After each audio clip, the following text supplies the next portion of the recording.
ప్రకాశం జిల్లా మార్కాపురం పట్టణంలోని ఆర్&ఆర్ కాలనీలో నూతన జిల్లా కలెక్టర్ కార్యాలయాన్ని ప్రారంభించారు.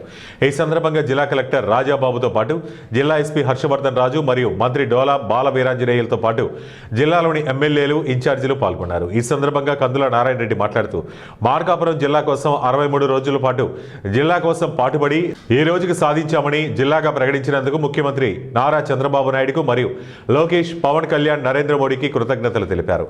అనంతరం ఇక నుంచి మార్కాపురం జిల్లాగా పిలుచుకుందామన్నారు. అనంతరం జిల్లా ఎస్పీ కార్యాలయంలో జిల్లా ఎస్పీ హర్షవర్ధన్ జెండా ఆవిష్కరించి అనంతరం నూతన బాధ్యతలు స్వీకరించారు.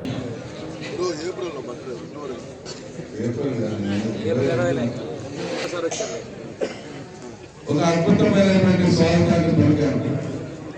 ఆ పలికిన రోజున ముఖ్యమంత్రి, అప్పటి ప్రతిపక్ష నాయకులుగా ఉన్నటువంటి మన ముఖ్యమంత్రి గారిని మీ అందరి తరఫున 2 కోరికలు కోరుకుంటారు. ఒకటి, మార్కాపురం జిల్లా చేయండి సార్. ఈ ప్రాంత ప్రజలందరూ కూడా ఎంతో వెనుకబడి ఉన్నారు. వీళ్ళ అవసరాలు అన్ని కూడా మీకు తెలుసు. ఈ ప్రాంత ప్రజలు తెలంగాణ కోరికైనటువంటి మార్కాపురం జిల్లాను నెరవేర్చండి. మిమ్మల్ని హృదయాలు పెట్టుకొని చూసుకుంటారు.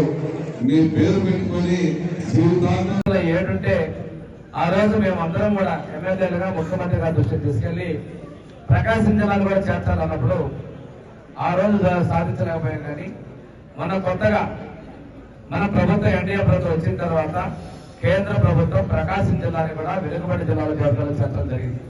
ఇది ఎన్డీఏ కూటమి పక్షాల విజయం అని తెలియజేస్తున్నాం. ఈ వెనుకబడిన ప్రాంతాలకు ప్రత్యేక ప్రోత్సాహాలు ఇచ్చడంలో మేము తెలుగుదేశం, జనసేన, బీజేపీలు ఉమ్మడిగా కేంద్రంతో సహకారంతో ముందుకెళ్తున్నాం. వీటిలో కొన్ని కేంద్రం ఇచ్చిన సహకారం చెప్పుకోవాలి. విశాఖపట్నంలో స్టీల్ ప్లాంట్ పునరుద్ధరణ చేసుకోవటం, అదేవిధంగా పోలవరం ప్రాజెక్టు పూర్తి సహకారం అందించడం, ఇదే విధంగా ఇందాక ఒక నరసింహారెడ్డి గారి ఆగిపోయినటువంటి రైలు ఈరోజు మార్కాపురం జిల్లా కొత్తగా ఏర్పడింది. దానికి మొదటి ఎస్పీగా ఈరోజు ఇన్ఛార్జిగా నేను పదవి బాధ్యతలు చేపట్టడం అదృష్టంగా భావిస్తున్నాను. ఈ సందర్భంగా అందరికీ తెలియజేయాలంటే ఆఫీసర్స్ ఇక్కడ అవైలబుల్ గా ఉండి గవర్నమెంట్ ఏదైతే ఆస్పిరేషన్స్ తో అంటే ప్రజలకి ఇంకా బెటర్ గా సర్వ్ చేయాలా, బెటర్ గా వారికి మెరుగైన సేవలు అందించాలనే ఒక సంకల్పంతో చేసిన దానికి మేము నిబంధనలు ఖచ్చితంగా ఆ విధంగా